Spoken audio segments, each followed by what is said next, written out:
Okay, so let's talk about that feeling. You know, the one where you just feel a bit adrift. Mm-hmm. Like you're moving, sure, but you're not really sure where you're heading. Or maybe it's just this uh, quiet emptiness. Yeah, that sense of disconnect. It's actually really common. We've all felt that aimless drift at some point. Totally.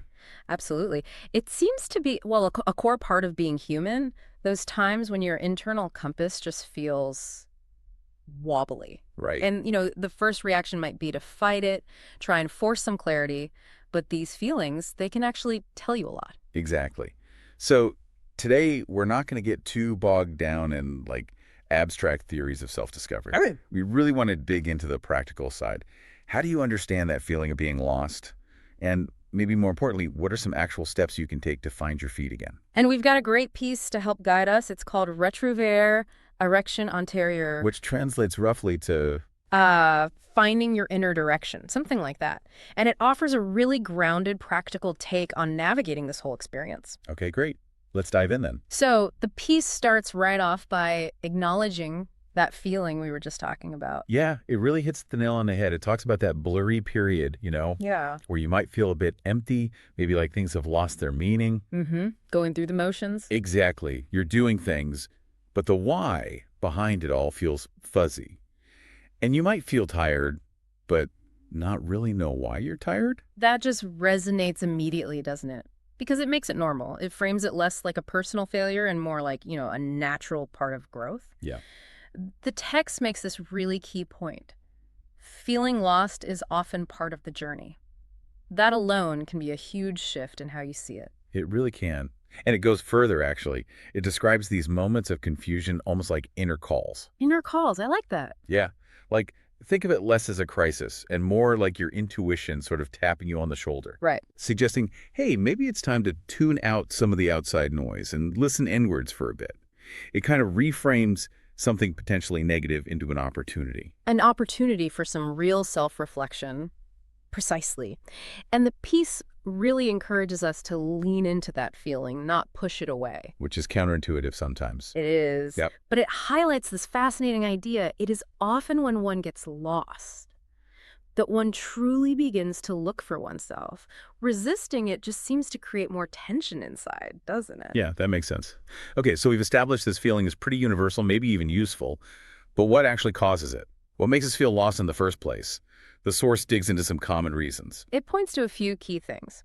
One is basically following paths that are not our own. Okay, what does that look like? Well, it could be the weight of what society expects, or maybe family pressure, or even just, casing trends that don't actually line up with your own values or what really excites you. Right. And another one it mentions is living to meet the expectations of others. Oh, that's a big one. We can get so wrapped up in trying to please everyone else, our boss, our partner, our friends, our family, that we completely lose touch with our own internal compass, what we actually want and need. Yeah, you forget to check in with yourself. Exactly. And a third reason it brings up is filling our schedules, but not our hearts. Hmm. We can be incredibly busy, right? Just constantly going, going, going. But if those activities aren't actually meaningful or fulfilling on a deeper level, we can still feel profoundly empty and lost. So it's like activity versus meaning. Pretty much. What ties these together, it seems, is often this disconnect between our inner values and our outer actions. We're kind of living out someone else's plan, not our own. That makes perfect sense. Yeah. And the source gives us this really direct question to ask ourselves. Yeah. Is what I'm doing today bringing me closer to the person I want to be tomorrow? Wow. That really makes you stop and think, doesn't it? It really does. It forces you to look at your daily actions and see if they align with who you aspire to be, your authentic self. And if the answer keeps coming back, no, well, then that feeling of being lost starts to make a lot more sense. Definitely. Okay, so the source then moves on to something vital for finding our way again. Making space to actually listen to ourselves. Right, because it notes that this inner confusion often comes from just overload. Yeah, it says, too much information, too many networks, too much noise. Sounds pretty familiar in our world today, huh? Uh-huh, absolutely. We're just constantly bombarded with stuff from the outside, and all that noise can totally drown out our own inner voice. So you can't hear yourself think. Pretty much. The text really emphasizes the need to consciously turn off others sometimes, just so you can hear yourself. It's not about isolation. It's about creating that necessary mental and emotional space. Okay, so we get why we might feel lost. But how do we actually start to hear that inner call again? Our source emphasizes creating some space. Well, it suggests some surprisingly simple things, actually. Things that sound simple but can be powerful. Like what? Like trying a day without screens. Mm. Okay, Yeah, which, let's be honest, is a huge challenge for a lot of us. for sure. Or just going for a walk with no real destination, just walking. And maybe journaling, just letting your thoughts flow onto paper without judgment. Spontaneous thoughts. So it's not about finding instant answers necessarily. Exactly. It's more about creating the right conditions for your own thoughts and feelings to bubble up naturally. Yeah. The source uses this really neat metaphor: silence as a mirror. A mirror. How so? Think of it like a still pond reflecting the sky, right? When the surface is all choppy and agitated by noise, the reflection is distorted, you can't see clearly. Okay. But in silence, when things calm down, the reflection becomes clear. You can see both the good stuff and maybe the uncomfortable stuff, what you are fleeing, but also what you are seeking. Both become visible. That's a really powerful image. So silence isn't just emptiness, it's an active space for discovery. Precisely. And then the piece shifts focus a little. It moves away from that feeling of being lost and needing to, regain control immediately Okay. To what? to a gentler idea. Simply reconnecting with yourself. Ah, okay. That feels different. It's subtle, but really important, I think. Instead of trying to force a solution or find the answer right away, it's more about compassionately guiding yourself back to your core, to who you really are. And how does it suggest we do that? Well, it offers another set of really thought-provoking questions for reflection, kind of like inner prompts. Okay, I'm ready. Like what? Questions like, what made me happy as a child? Oh, I love that one.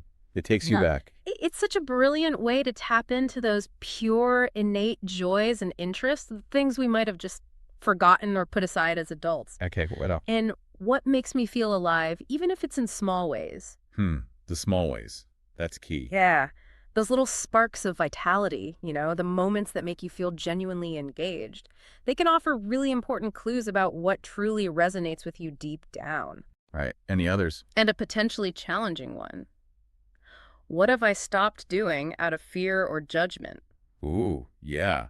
That one requires honesty. Definitely. It encourages you to look at those limiting beliefs or maybe external pressures that might be holding you back from living more authentically. So the overall message here seems to be about getting back to basics. Exactly. A return to what feels true, simple, authentic. It's like peeling back layers of shoulds and expectations to rediscover what really nourishes you at your core. Okay.